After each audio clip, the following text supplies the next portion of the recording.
Mi marido les dijo a sus amigos: «Dudo que esta farsa de matrimonio dure un año más. Ella ya no está a mi altura, ni de lejos». Ellos se rieron, orgullosos de él. Yo sonreí y dije: «¿Para qué esperar un año? Acabemos con esto hoy mismo». Y me marché. Esa noche, su mejor amigo me envió un mensaje que me dejó sin aliento. «Dudo que esta farsa de matrimonio dure un año más. Ella ya no está a mi altura, ni de lejos». La voz de Javier llegaba nítidamente a través de las puertas acristaladas del porche, donde yo me había quedado paralizada con la bandeja de chuletones que iba a sacar para su reunión de los jueves por la noche. A través del cristal, podía ver a Daniel, Pablo y Marcos levantando sus copas en señal de aprobación.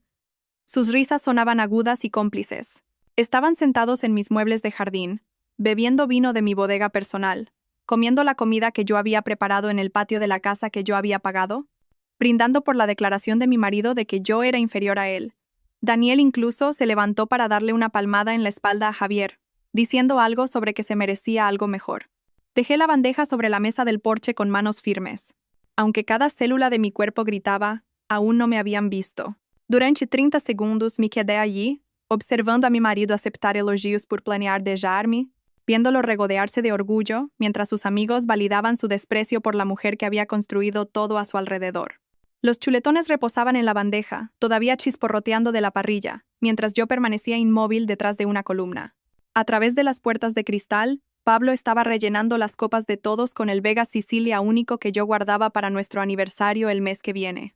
Marcos tenía los pies apoyados en el puff de diseño que había encargado especialmente a Italia cuando renovamos el porche la primavera pasada.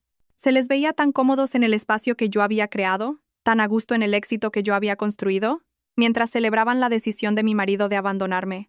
«¿Cuánto tiempo llevas sintiéndote así?», preguntó Daniel, inclinándose hacia adelante con ese tipo de interés que muestran los hombres cuando están a punto de oír un cotilleo que podrán usar más tarde. «Meses», respondió Javier, agitando el vino en la copa con el gesto ensayado de quien ha aprendido de enología en videos de YouTube y no por conocimiento real. Desde que Sofía consiguió la cuenta de Industrias Ibéricas, actúa como si hubiera salvado la empresa ella sola. El ego que tiene últimamente es insoportable.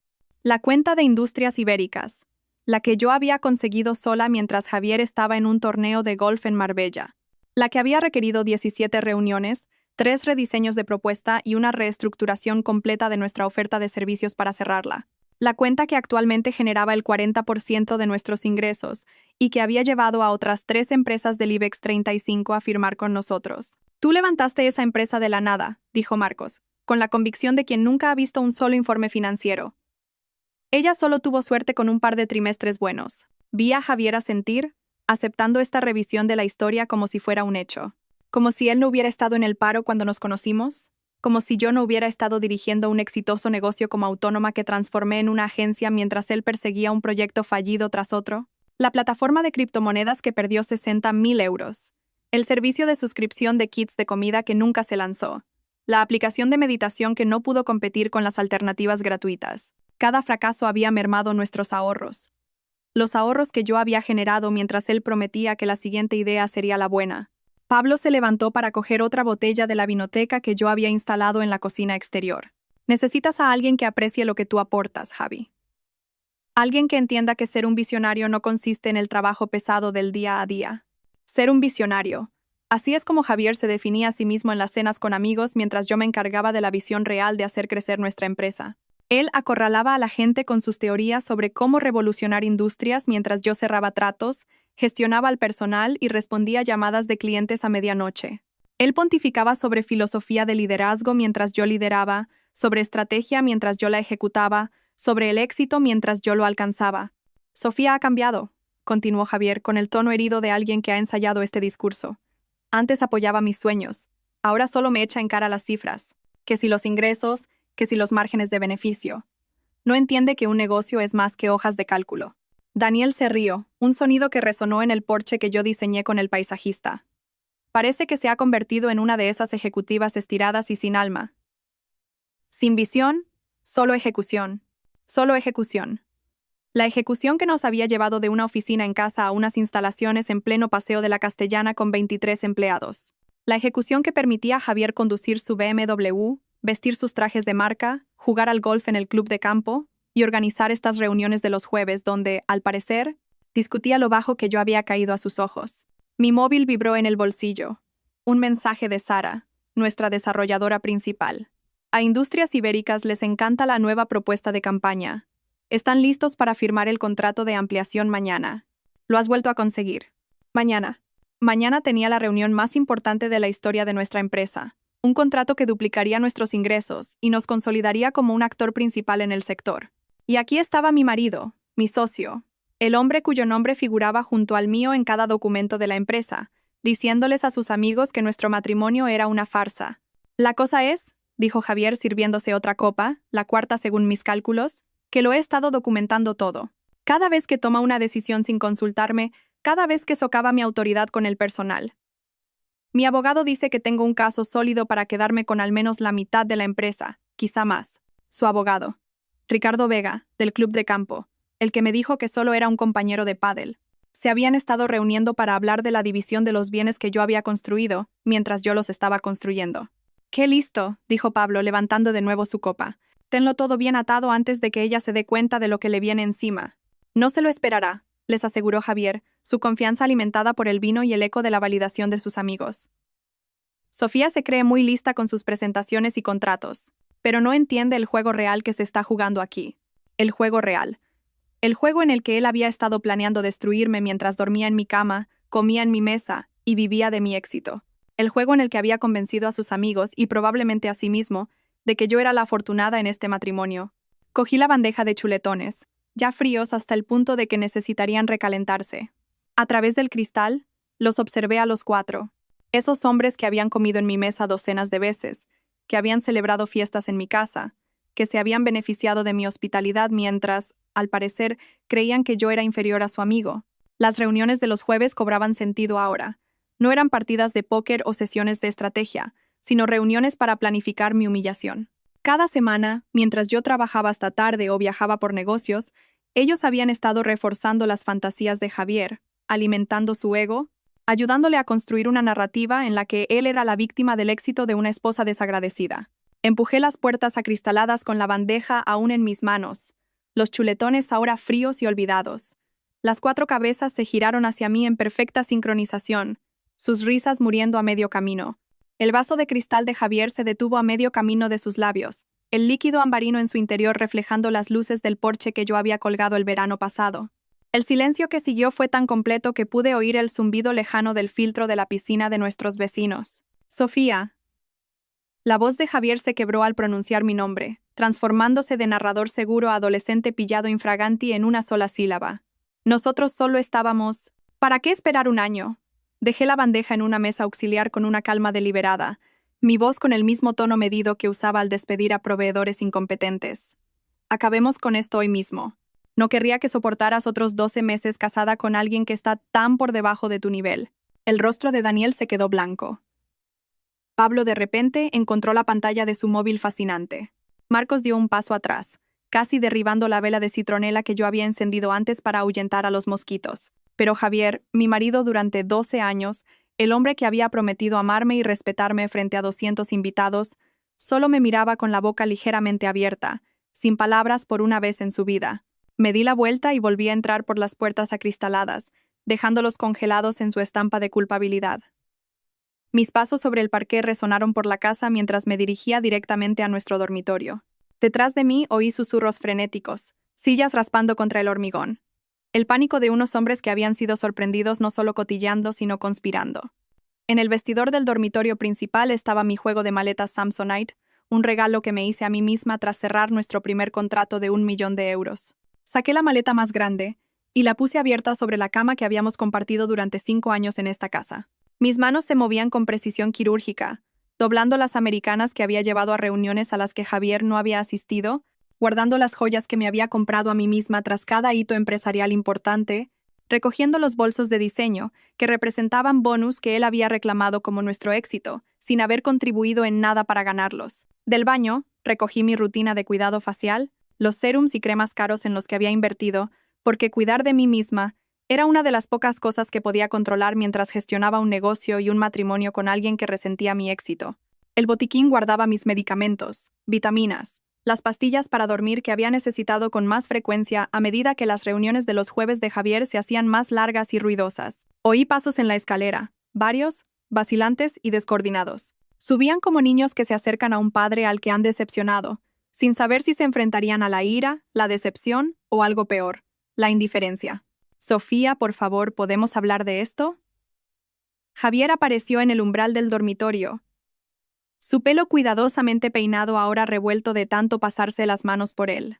Detrás, pude ver a Daniel merodeando en el pasillo, su rostro una mezcla de culpa y algo más. ¿Alivio quizás? No hay nada de qué hablar.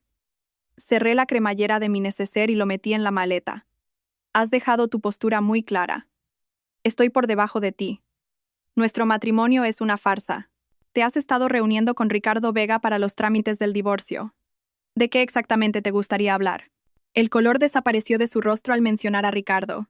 ¿Cómo sabías lo del abogado?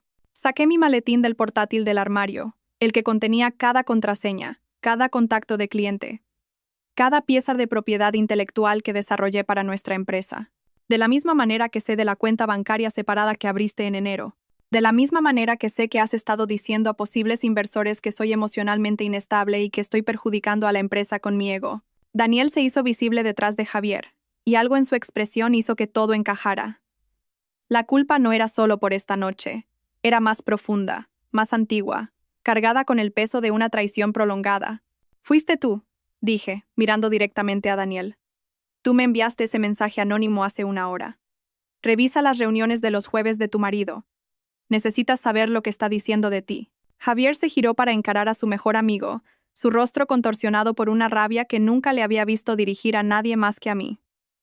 Tú la avisaste. Daniel se enderezó, y por primera vez desde que lo conocía, pareció un adulto en lugar de un eterno universitario. Llevo 3 semanas enviándole capturas de pantalla, Javi. Cada mensaje de nuestro chat de grupo donde hablabas de ocultar bienes, cada discusión sobre el proyecto Luz de Gas, cada vez que presumías de cómo ibas a quitarle la mitad de todo lo que Sofía construyó mientras la pintabas a ella como la villana. Proyecto Luz de Gas. Me reí, pero sin humor. ¿De verdad lo bautizasteis? Como si fuera una operación militar en lugar de simplemente destruir la reputación de tu esposa. Pablo y Marcos habían subido sigilosamente las escaleras, atraídos por el drama que habían ayudado a crear. Se quedaron en el pasillo como actores que han olvidado sus líneas, su bravuconería anterior evaporada ante las consecuencias reales. Las reuniones de los jueves, continuó Daniel, su voz ganando fuerza, nunca fueron para jugar al póker, eran sesiones de planificación. Javi nos contaba su última estrategia para documentar tu supuesta inestabilidad. Sacar fotos tuyas trabajando hasta tarde para probar que descuidabas el matrimonio, grabar conversaciones fuera de contexto y construir un caso de que tú eras el problema mientras él era el marido sufrido que intentaba mantenerlo todo a flote. Doblé mi último vestido, el rojo que llevé a la cena de Navidad de la empresa, donde Javier había dado un discurso sobre el compañerismo y el éxito compartido, mientras yo sabía que él no había contribuido en nada a las cifras trimestrales. Y todos vosotros simplemente le seguisteis el juego. Pensábamos, empezó Marcos, y luego se detuvo, dándose cuenta de que no había forma aceptable de terminar esa frase. ¿Qué pensabais? Les encaré a todos. A estos hombres que habían comido en mi mesa, cuyos cumpleaños había recordado, a cuyas esposas había consolado por sus propios problemas matrimoniales. ¿Que era divertido? ¿Que estaba justificado? ¿Que merecía ser destruida por tener la audacia de tener éxito? El silencio llenó el dormitorio, pesado y sofocante. Las manos de Javier se apretaban y se relajaban a sus costados, su mandíbula trabajando mientras buscaba palabras que pudieran salvar la situación. Pero ambos sabíamos que no existían. No se podía desdecir lo que yo había oído. No se podían deshacer 3 meses de planificar mi destrucción. No se podía retirar ese «ella ya no está a mi altura», cuando la evidencia de quién estaba a qué nivel nos rodeaba por todas partes, en la casa que yo había comprado con el dinero que yo había ganado. Cerré la puerta del dormitorio detrás de mí con un suave clic que sonó más fuerte que cualquier portazo. Las ruedas de mi maleta susurraban contra la alfombra del pasillo mientras pasaba junto a la pared de fotos de nuestra boda, cada marco un monumento a promesas que, aparentemente, no habían significado nada para Javier. Detrás de la puerta pude oír voces alteradas. Javier volcando su furia en Daniel, el mismo amigo al que finalmente le había surgido una conciencia después de 3 meses de complicidad.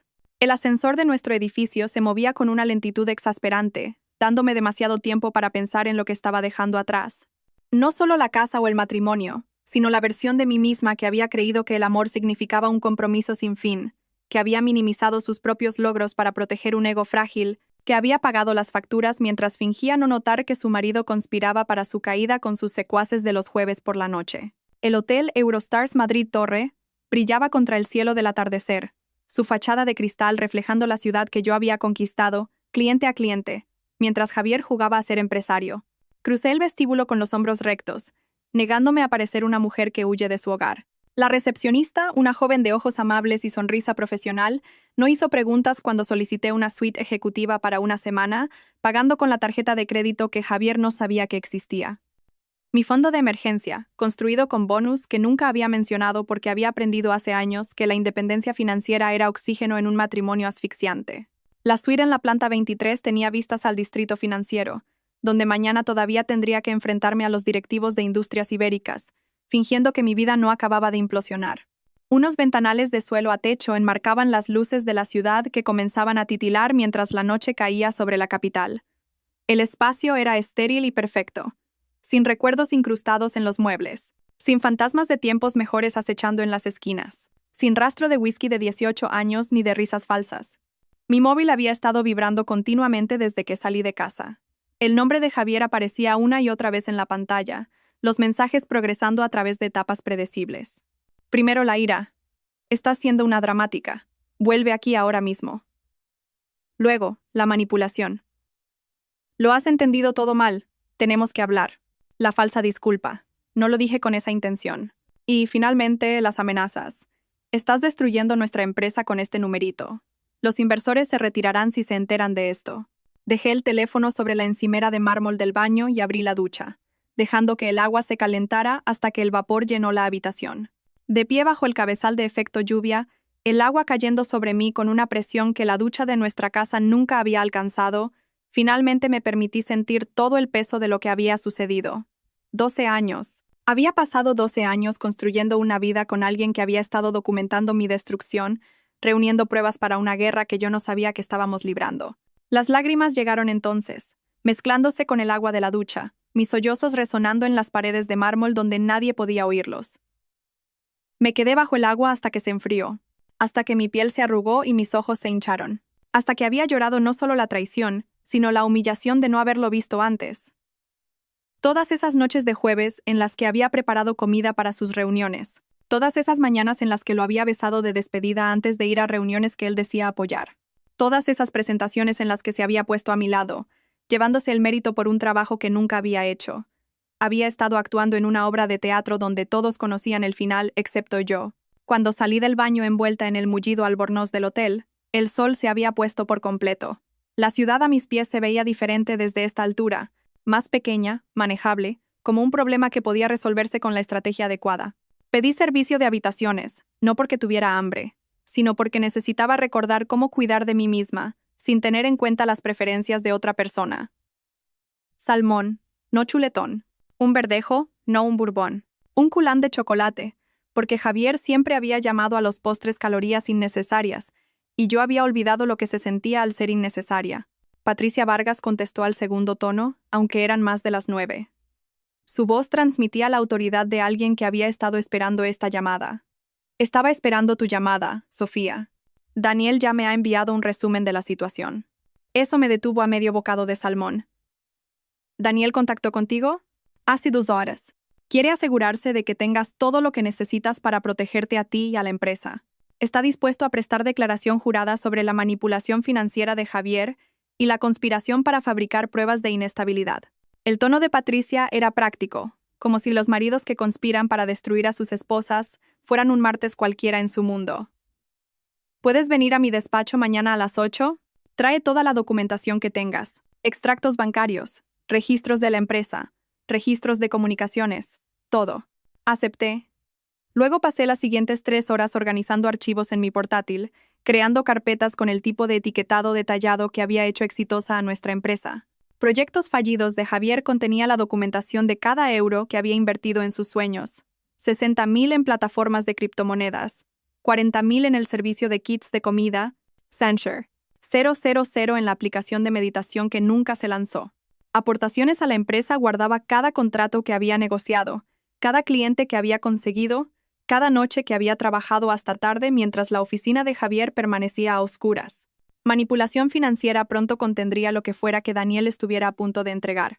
A medianoche, un golpe en mi puerta me hizo sobresaltarme. A través de la mirilla, vi a Daniel de pie en el pasillo, pareciendo más pequeño de lo que nunca lo había visto, sosteniendo 3 cajas de archivo apiladas en sus brazos. Su habitual arrogancia había desaparecido, reemplazada por algo que parecía una vergüenza genuina. Abrí la puerta sin hablar, haciéndome a un lado para dejarlo entrar. Dejó las cajas sobre la mesa de centro y luego se quedó de pie, incómodo, en medio de la suite, con las manos metidas en los bolsillos como un adolescente pillado robando en una tienda. «Lo siento», dijo finalmente. «Sé que eso no arregla nada, pero necesito que sepas que verlo envenenar a todo el mundo en tu contra mientras tú, literalmente, mantenías la empresa a flote. Me ha estado carcomiendo durante meses». «Entonces, ¿por qué le seguiste el juego durante tanto tiempo?», pregunté, queriendo entender de verdad cómo alguien podía ver esta manipulación desarrollarse semana tras semana y permanecer en silencio. Se hundió en el sillón de la suite del hotel, pasándose las manos por el pelo con un gesto que lo hacía parecer agotado. Al principio, pensé que solo se estaba desahogando. Ya sabes cómo los tíos se quejan de sus matrimonios, pero luego se convirtió en algo más. Empezó a tomar notas durante tus llamadas, a hacer capturas de pantalla de tus mensajes fuera de contexto, a construir toda esta narrativa en la que tú eras la villana. Y nosotros simplemente lo dejamos hacer. Abrí la primera caja de archivo y encontré carpetas de manila etiquetadas con la letra de Javier. Discrepancias financieras. Evidencia de inestabilidad emocional. Documentación de activos. Dentro había correos electrónicos impresos que le había enviado sobre operaciones comerciales normales, con sus interpretaciones anotadas. Un mensaje sobre trabajar hasta tarde se convertía en prueba de abandono conyugal. Una solicitud para revisar contratos se convertía en comportamiento controlador. Había retorcido cada interacción para convertirla en prueba de una historia que solo existía en su mente. «Esto se remonta a enero», dije, sosteniendo una carpeta fechada hacía 5 meses. «Ha estado planeando esto desde principios de año». Daniel asintió, incapaz de mirarme a los ojos. «Justo después de que cerraras el contrato con Samsung. Ahí es cuando realmente cambió. Antes de eso, podía fingir que era tu igual. Pero ese acuerdo dejó claro quién llevaba las riendas de verdad. Su ego no pudo soportarlo». La segunda caja contenía algo peor. Fotografías. Fotos mías en mi escritorio a las 10 de la noche, tomadas a través de la ventana de la oficina. Capturas de pantalla de mis publicaciones en LinkedIn sobre el crecimiento de la empresa, subrayadas y con comentarios sobre mi necesidad narcisista de atención. Incluso fotos de la cena de cumpleaños de mi hermana Clara, donde aparentemente mis 2 copas de vino eran evidencia de un problema con la bebida. «Nos pidió que colaboráramos», continuó Daniel, su voz apenas un susurro. «Se suponía que Pablo debía informar si te veía almorzando con algún cliente masculino. Marcos rastreaba tus redes sociales en busca de cualquier cosa que pudiera ser tergiversada. A mí me asignó vigilar tu relación con el personal, buscando cualquier señal de lo que Javier llamaba límites profesionales inapropiados. La tercera caja era la más dañina, registros financieros, pero no solo los nuestros. Javier había estado creando una empresa pantalla, registrando una SL en un paraíso fiscal, incluso contactando a nuestros clientes con un nuevo proyecto que lanzaría pronto. El nombre en los papeles era Soluciones Estratégicas Ibéricas, deliberadamente similar al de nuestra empresa, Innovaciones Digitales Ibéricas. Lo suficientemente cerca como para confundir a los clientes, pero lo suficientemente diferente como para alegar coincidencia. Mi teléfono vibró con un mensaje de Sara. «Urgente. Javier acaba de enviar un correo a todo el personal afirmando que estás teniendo una crisis de salud mental y que él asume el control temporal de las operaciones. ¿Qué hago?». Le mostré el mensaje a Daniel. Su rostro palideció. «Está escalando la situación más rápido de lo que pensábamos». Llamé a Patricia de inmediato, poniéndola en altavoz. «Javier acaba de enviar un correo a toda la empresa diciendo que tengo una crisis de salud mental». «Reenvíamelo inmediatamente», dijo Patricia, su voz afilada y concentrada. «Voy a solicitar una orden de alejamiento de emergencia ahora mismo.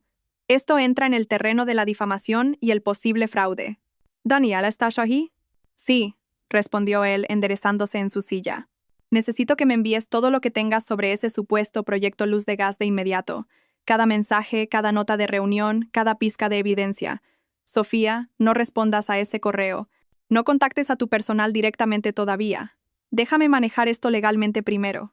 Después de que Patricia colgara, Daniel y yo trabajamos en silencio, organizando documentos, creando copias digitales, construyendo el caso que protegería no solo mi empresa, sino mi reputación. A las 2 de la madrugada, finalmente hizo la pregunta que yo temía. ¿Me odias por no haber hablado antes? Consideré mentir, ofrecer un perdón que aún no sentía, pero ya estaba harta de la deshonestidad cortés. No sé lo que siento por ti, Daniel. Viste a mi marido planear mi destrucción durante meses. Participaste en ello. El hecho de que finalmente te creciera una conciencia no borra eso. Él asintió, aceptando el juicio. Por si sirve de algo, Clara amenazó con dejarme si no lo contaba. Dijo que si yo podía ver cómo te pasaba esto a ti, nunca podría confiar en que no se lo hiciera a ella algún día. Mujer lista, dije, y lo decía en serio. Clara había visto lo que yo había pasado por alto, que alguien que podía participar en este nivel de engaño era capaz de cualquier cosa. Mi teléfono sonó a las 3 de la madrugada, un número que no reconocí.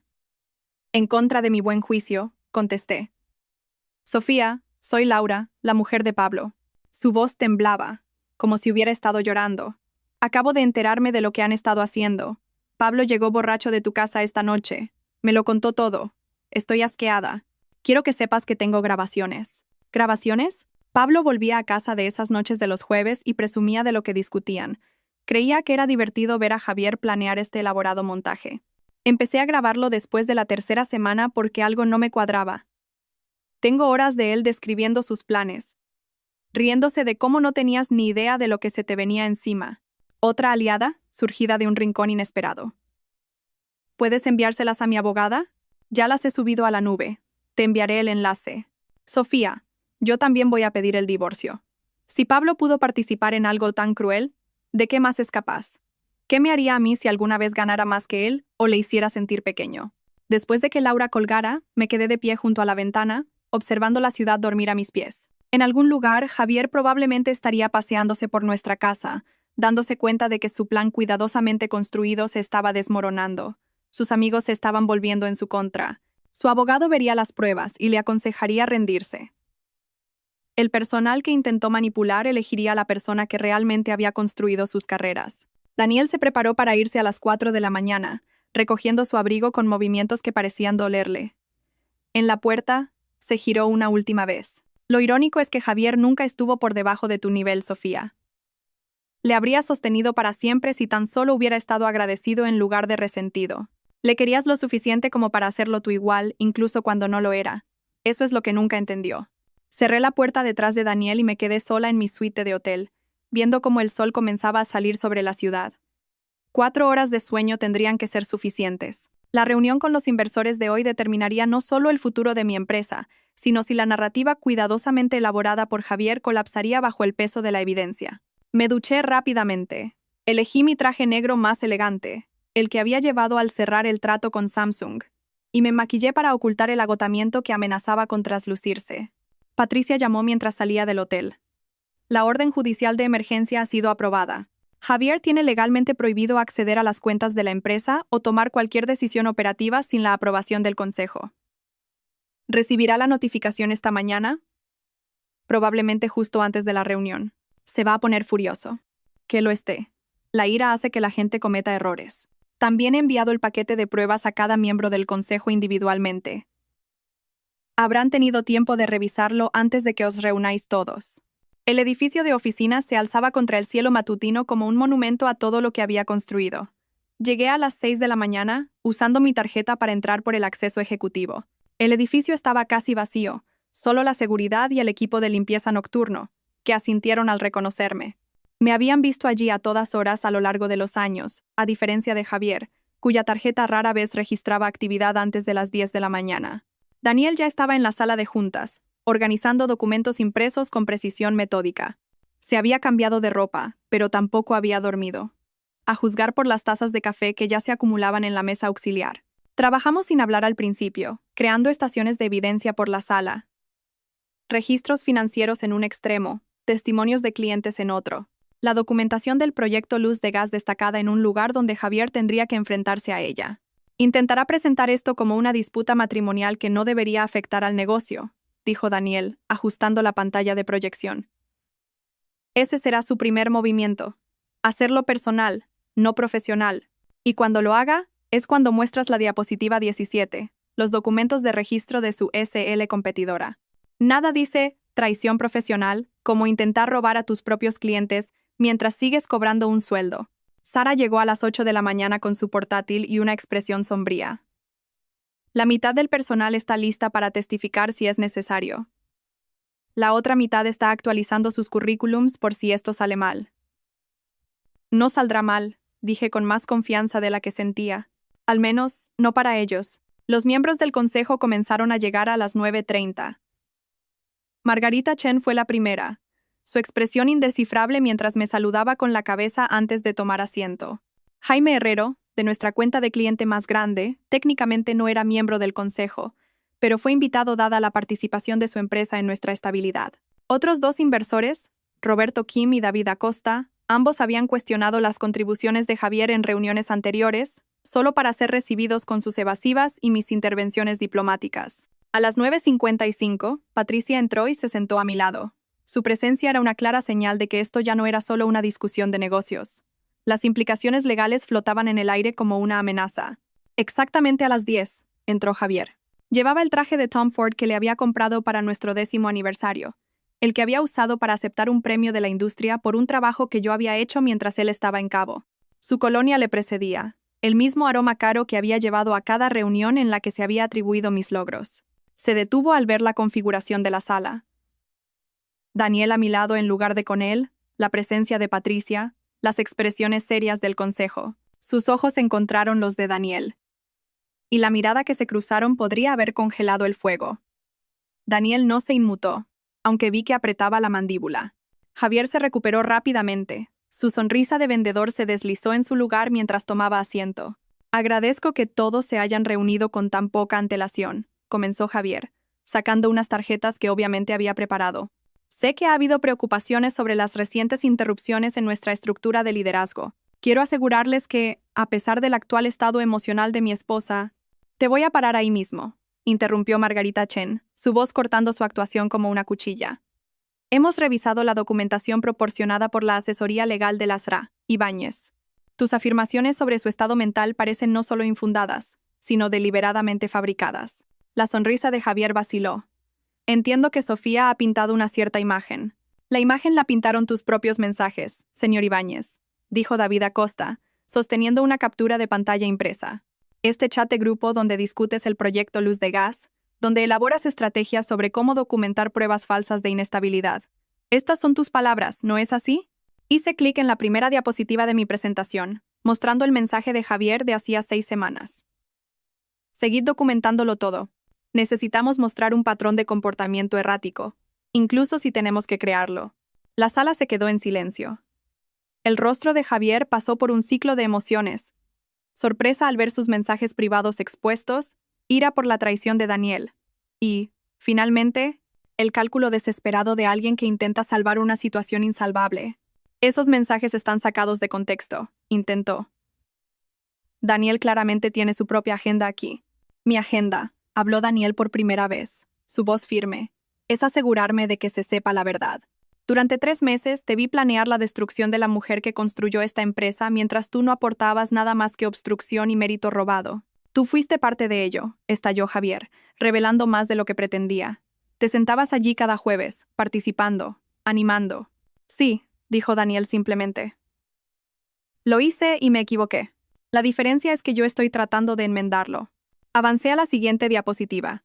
Registros financieros que mostraban cada contrato importante codificado por colores según quién lo había cerrado realmente. Mi columna era un sólido azul. La de Javier era un espacio en blanco.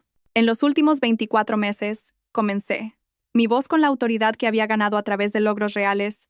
He cerrado personalmente 17 contratos importantes por un total de 32 millones de euros en ingresos. Durante ese mismo periodo, el señor Ibáñez ha cerrado 0 contratos mientras cobraba un salario anual de 400.000 euros. Jaime Herrero se inclinó hacia adelante. Sofía, tenemos que ser claros en algo. Herrero Tecnología nunca ha considerado a Javier un factor en nuestra decisión de trabajar con vuestra empresa. Cada discusión estratégica, cada ajuste de campaña, cada innovación ha venido de ti. Hemos tolerado su presencia en las reuniones por respeto a ti, pero nunca ha aportado una sola idea valiosa. La sangre se drenó del rostro de Javier al darse cuenta de que su cliente más grande acababa de desestimar públicamente toda su existencia profesional. Su boca se abrió y cerró en silencio, buscando palabras que pudieran contrarrestar el desdén de Jaime Herrero. La sala de juntas se sentía más pequeña de repente, las paredes cerrándose sobre un hombre que acababa de descubrir que su reputación profesional era una ficción que solo él creía. Hice clic en la siguiente diapositiva, mostrando los documentos de registro de soluciones estratégicas ibéricas, su empresa pantalla diseñada para robar a nuestros clientes. Con esto concluye mi presentación, dije, mi voz firme a pesar de la adrenalina que me recorría. El Consejo tiene todas las pruebas necesarias para tomar una decisión informada sobre la futura estructura de liderazgo de la empresa. Ricardo Vega, el propio abogado de Javier, había permanecido en silencio durante toda la presentación, su expresión cada vez más sombría con cada documento revelado. Ahora se inclinó hacia adelante, dirigiéndose a su cliente con la profesionalidad distante de alguien que está cortando por lo sano. Javier, tenemos que discutir tus opciones en privado, dijo Ricardo, recogiendo ya sus papeles. El mensaje era claro. La batalla legal que Javier había estado planeando había terminado antes de empezar. Margarita Chen se levantó, alisándose la falda con deliberada precisión. Nos reuniremos de nuevo mañana por la mañana para formalizar la transición. Señor Ibáñez, le sugiero que aproveche el tiempo para considerar cuidadosamente la oferta de compra de Patricia. Es más generosa de lo que un tribunal podría determinar dadas estas pruebas. La reunión se disolvió con el incómodo barullo de gente huyendo de una escena desagradable. Javier permaneció sentado, mirando la pantalla de proyección donde sus propias palabras sobre el proyecto Luz de Gases aún brillaban acusadoramente. Daniel se detuvo en la puerta, mirando a su antiguo amigo con algo entre la lástima y el alivio, y luego se fue sin hablar. Esa tarde, sola en mi suite de hotel con comida china enfriándose en la mesa de centro, mi teléfono sonó con un número desconocido. Casi no contesté, agotada por el desgaste emocional de la confrontación del día. Sofía, soy Laura, la mujer de Pablo. Su voz llevaba el temblor de alguien que ha estado llorando. Necesito contarte algo sobre lo que ha estado pasando en tu ausencia. Dejé los palillos, de repente alerta.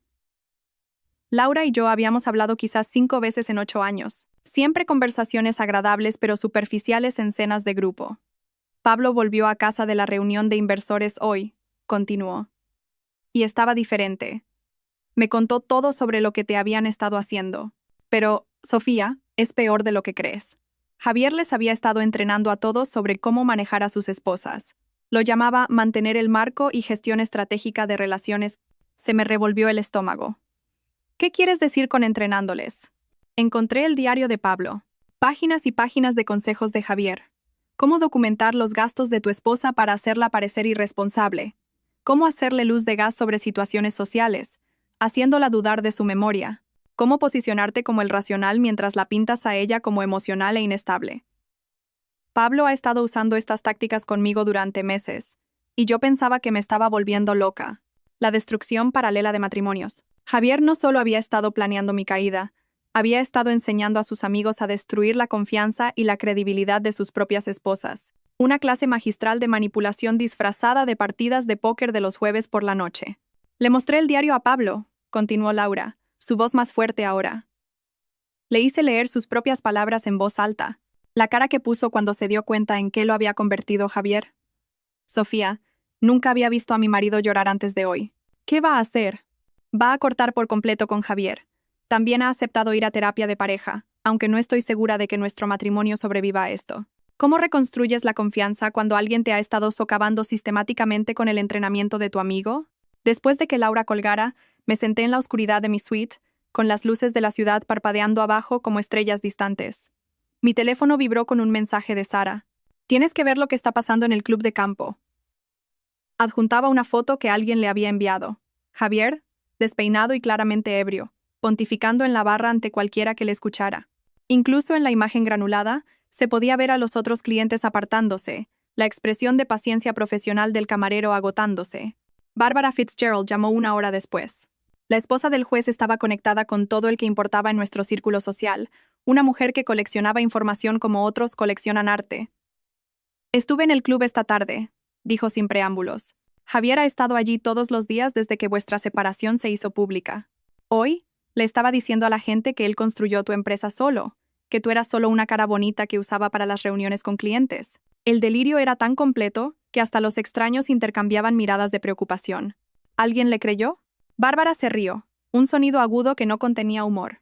El camarero me dijo que las peroratas de Javier se han convertido en el entretenimiento de la clientela habitual de la tarde. Lo llaman la hora del cuento con Javi y hacen apuestas sobre qué logro se atribuirá a continuación. Ayer dijo que inventó un algoritmo de trading revolucionario. Hoy, que fue una aplicación de meditación que Apple intentó comprar por millones. El hombre con el que me había casado se estaba disolviendo en una caricatura de sí mismo, sus mentiras volviéndose más elaboradas a medida que su realidad se desmoronaba. Una parte de mí sintió la aguda satisfacción de ver el karma desarrollarse en tiempo real. Otra parte, más enterrada, lloraba a la persona que podría haber sido si el ego no lo hubiera consumido. Mi teléfono volvió a vibrar. Un mensaje de Facebook de Emma García, la novia de Marcos. La había visto 2 veces en cenas. La recordaba como una persona callada pero observadora, del tipo que se da cuenta de todo diciendo poco. Necesito que sepas lo que Marcos estaba planeando con Javier, decía su mensaje. Voy a dejarlo, pero mereces ver esto primero. Adjuntaba capturas de pantalla que me helaron la sangre. Planes detallados para contactar a nuestros clientes después del divorcio, alegando que yo había tenido una crisis nerviosa y ofreciendo mantener la continuidad a través de la nueva agencia de Javier. Habían redactado correos electrónicos, creado un cronograma para el robo de clientes, incluso diseñado logotipos que imitaban deliberadamente la marca de nuestra empresa. Pero la peor parte era la lista de empleados que planeaban reclutar, con notas sobre las vulnerabilidades de cada persona. Sara, madre soltera, necesita estabilidad, seguirá el dinero. Kevin, desesperado por un ascenso, fácil de manipular con promesas. Habían estudiado a mi equipo como depredadores que estudian a su presa. El último mensaje de Emma llegó mientras procesaba las capturas de pantalla. Marcos no sabe que tengo esto. Se lo voy a enviar a tu abogada también. Ninguna mujer debería tener que lidiar con este nivel de traición. Siento no haber hablado antes. El torpe intento de robo corporativo habría sido patético si no fuera tan malicioso. Reenvié las capturas de pantalla de Emma a Patricia de inmediato, mis dedos firmes a pesar de la rabia que me ardía en el pecho. La evidencia de un robo corporativo planeado transformó nuestro divorcio civil en algo potencialmente delictivo. Patricia respondió en minutos. Esto lo cambia todo. Añadimos cargos de fraude a nuestra estrategia. Tendrá que aceptar los términos que ofrezcamos ahora. 6 meses se arrastraron con la dolorosa lentitud de la recuperación. Me mudé de la suite del hotel a un apartamento amueblado en el centro, necesitando un espacio que nunca hubiera conocido la presencia de Javier. La empresa se estabilizó y luego prosperó sin su interferencia, consiguiendo 3 nuevos clientes importantes que habían dudado en comprometerse mientras nuestra situación de liderazgo era incierta. Daniel demostró ser invaluable como director de operaciones, su culpa impulsándolo a trabajar más duro que nadie, aunque yo todavía no podía mirarlo sin recordar esos 3 meses de silencio cómplice. La mañana de la finalización de nuestro divorcio llegó gris y lluviosa, un clima que encajaba con la extraña melancolía de poner fin oficialmente a algo que llevaba meses muerto. Me vestí con esmero con un traje nuevo, uno que Javier nunca había visto, aplicándome un maquillaje que enfatizaba la fuerza en lugar de la suavidad. Patricia me recibió en el vestíbulo de su edificio, su expresión profesionalmente neutra, pero su mano apretó brevemente mi hombro en señal de apoyo.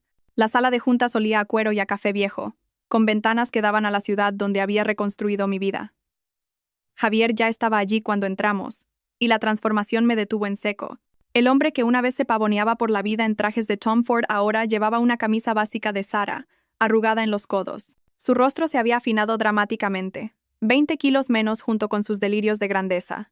El BMW que había amado más que a nuestro matrimonio había sido reemplazado por un Honda de una década, según el investigador de Patricia.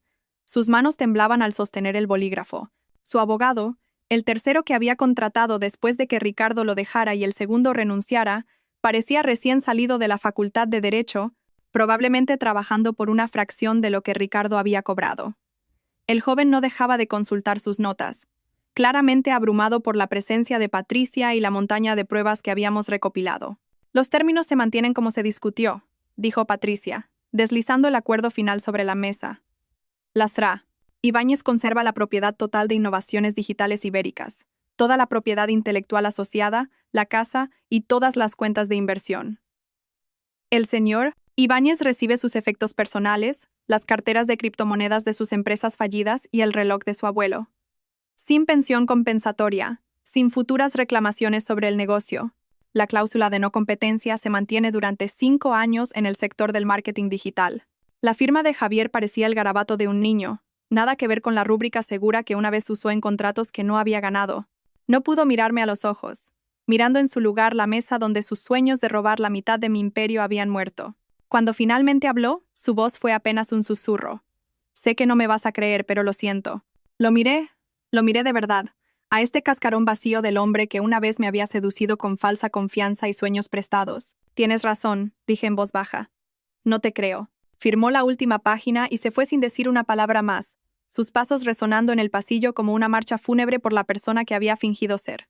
2 semanas después, la periodista de Forbes España llegó a nuestras oficinas con un fotógrafo y la intención de contar lo que ella llamaba la historia del año. Catalina Wells era perspicaz y directa, el tipo de reportera que veía más allá de las presentaciones superficiales para encontrar verdades más profundas. No quería oír hablar de proyecciones trimestrales o estrategias de mercado. Quería la verdad cruda sobre descubrir la traición y transformarla en combustible para el éxito. «Háblame de la noche en que te enteraste», dijo, su grabadora colocada entre nosotras en la mesa de juntas donde Javier una vez se había atribuido mis logros. Se lo conté todo. La reunión de los jueves en la que me quedé de pie sosteniendo chuletones mientras mi marido llamaba farsa a nuestro matrimonio.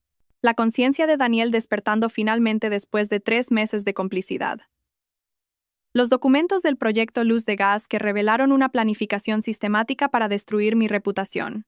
La forma en que mi equipo se había unido a mi alrededor mientras los amigos de Javier lo abandonaban uno por uno. Lo que me sorprende, dijo Catalina, tomando notas en una taquigrafía que no pude leer, es que no buscaste venganza. Simplemente revelaste la verdad y dejaste que las consecuencias se desarrollaran de forma natural. La mejor venganza es construir algo tan exitoso que la persona que intentó destruirte se vuelve irrelevante, respondí. Javier pensaba que yo estaba por debajo de su nivel. Ahora él está trabajando en una startup en Zaragoza mientras yo dirijo una empresa valorada en 12 millones de euros. El universo tiene su propio sentido de la justicia.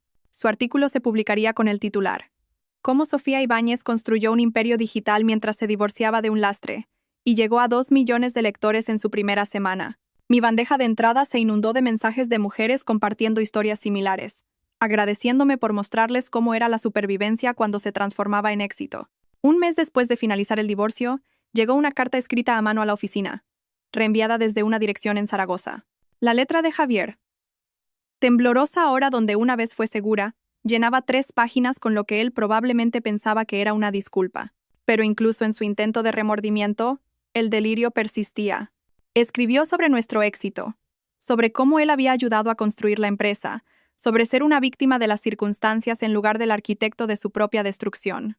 De hecho, sugirió que tal vez, una vez que las emociones se hubieran enfriado, podríamos discutir que él fuera consultor para la empresa. Su experiencia, afirmó, aún podría agregar valor. Archivé la carta en una carpeta marcada como evidencia, dividido por cerrado, y la guardé en el cajón inferior de mi escritorio. No porque la necesitara más, sino como un recordatorio de que algunas personas pueden pararse en las ruinas de su propia creación y seguir creyendo que son el héroe de la historia.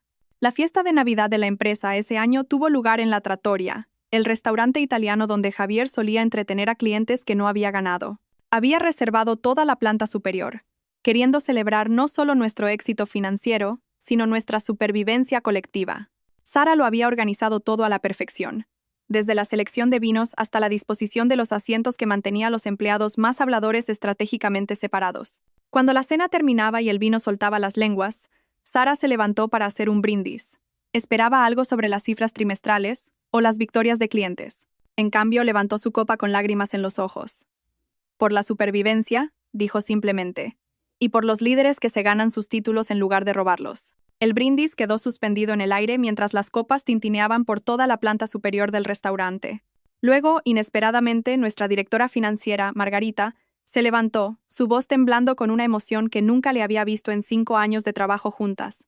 Ya que estamos compartiendo, comenzó, agarrando su copa de vino como un ancla. Mi exmarido me convenció de que era terrible con los números. A mí, con un máster en contabilidad. Revisaba mi trabajo, cuestionaba cada cálculo, me hacía dudar de mí misma hasta que casi dejé las finanzas. Me costó 2 años de terapia después de nuestro divorcio darme cuenta de que se sentía amenazado porque mi sueldo era más alto que el suyo. Kevin, nuestro desarrollador principal, se aclaró la garganta. Mi novia de la universidad solía presentarme diciendo que jugaba con ordenadores cuando yo estaba construyendo la aplicación que finalmente se vendió a Microsoft. Decía que los trabajos de verdad requerían llevar traje. Las historias brotaron como agua a través de una presa rota. Cada persona en esa sala había sido menospreciada por alguien que decía amarla. Ya no éramos solo colegas, éramos supervivientes de la misma guerra librada en diferentes campos de batalla.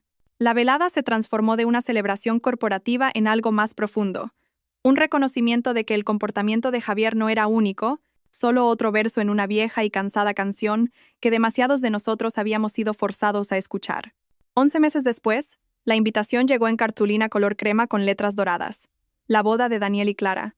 Dudé en asistir, la herida de su complicidad aún sensible a pesar de su ayuda final. Pero Clara había llamado personalmente, su voz cálida y genuina. «Nos salvaste a los dos», había dicho. A Daniel de convertirse en alguien a quien no podría amar, y a mí de casarme con esa persona. La ceremonia tuvo lugar en un viñedo a las afueras de la ciudad. Hileras de uvas se extendían hacia montañas pintadas de púrpura por el sol poniente. Me senté 3 filas más atrás, lo suficientemente cerca para ver, pero no tanto como para reclamar una amistad que ya no teníamos. Daniel parecía nervioso con su traje azul marino, ajustándose constantemente la corbata hasta que Clara apareció al final del pasillo, radiante en un simple vestido de seda marfil. Durante la recepción, después de los brindis tradicionales de la familia, Daniel se levantó inesperadamente, golpeando su copa de champán para llamar la atención. La carpa se silenció, 200 invitados girándose hacia él con sonrisas expectantes, pero sus ojos encontraron los míos al otro lado de la sala, y supe que este discurso no era para ellos. Antes de hablar de Clara, comenzó, su voz cargada con el peso de palabras ensayadas. Necesito abordar algo. Hace 11 meses participé en algo vergonzoso. Vi a un amigo planear la destrucción de la reputación y la carrera de su esposa. Y no solo me quedé en silencio, ayudé. Hice capturas de pantalla, documenté conversaciones. Fomenté los delirios de un hombre porque era más fácil que enfrentar la verdad. El silencio en la carpa se volvió absoluto. Clara estaba a su lado, su mano en su brazo, su expresión orgullosa en lugar de avergonzada. Sofía Ibáñez está aquí esta noche, continuó Daniel, y las cabezas giraron para encontrarme. Ella construyó un imperio mientras su marido planeaba su caída. Mostró gracia cuando finalmente encontré mi conciencia en el último momento. Pero la verdadera heroína de esta historia es mi esposa, Clara, quien me dijo esa noche que si no avisaba a Sofía de inmediato, me dejaría. Me dijo, y nunca lo olvidaré. Si puedes ver cómo le pasa esto a ella, ¿cómo sé que no me lo harás a mí algún día? Los aplausos comenzaron lentamente, luego crecieron hasta convertirse en algo atronador. Clara besó la mejilla de Daniel. Le susurró algo que lo hizo sonreír, y yo levanté mi copa en reconocimiento de una disculpa que no esperaba, pero que de alguna manera necesitaba. Más tarde, mientras la banda tocaba y las parejas bailaban bajo las guirnaldas de luces, Clara me encontró en la barra. Se tortura por esos 3 meses, dijo en voz baja. A veces se despierta preguntándose qué habría pasado si hubiera hablado antes. Lo que pasó, pasó, respondí, y lo decía en serio. Todos llegamos a donde teníamos que estar. 3 semanas después, planificar la fiesta del 70 cumpleaños de mi madre se convirtió en mi enfoque. La coordinadora de eventos del club de campo, la misma mujer que se había encargado de la fiesta de aniversario de Javier y mía 2 años atrás, no mencionó la ironía mientras seleccionábamos menús y arreglos florales. El gran salón albergaría 80 invitados, 3 generaciones de mujeres de la familia y las personas que nos habían apoyado en triunfos y desastres. La noche de la fiesta, mamá estaba en el centro de la sala con un elegante vestido azul marino, rodeada de sus hermanas, mis primas, mi sobrina adolescente Lidia, que acababa de ganar un concurso de programación. Mirándolas, vi la evolución de nuestra familia. La generación de mi abuela, a quienes se les dijo que estuvieran agradecidas por cualquier oportunidad. La generación de mi madre, que trabajó el doble de duro por la mitad del reconocimiento.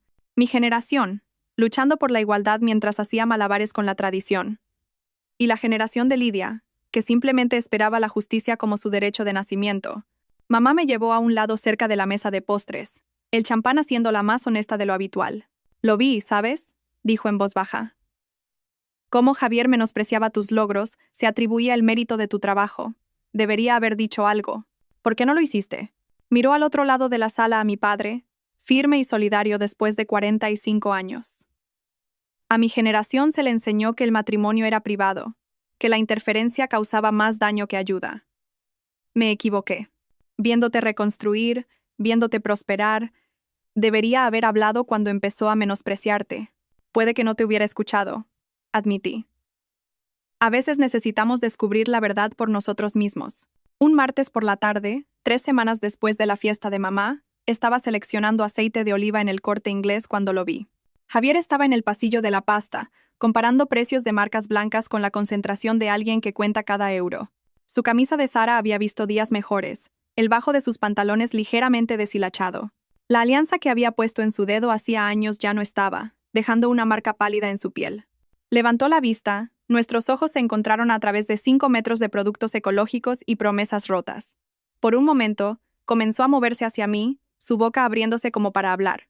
Pero algo en mi expresión no odio, no ira, solo completa indiferencia lo detuvo a medio paso. Lo miré como si fuera transparente y luego volví a examinar las etiquetas del aceite de oliva. Abandonó su carro medio lleno en el pasillo y caminó rápidamente hacia la salida, con los hombros encorvados como alguien que huye de la escena de un crimen. Continué con mi compra, añadiendo productos para la cena que organizaba ese fin de semana para posibles inversores en mi segunda empresa. Una aventura sobre la que Javier leería en las revistas de negocios que ya no podía permitirse.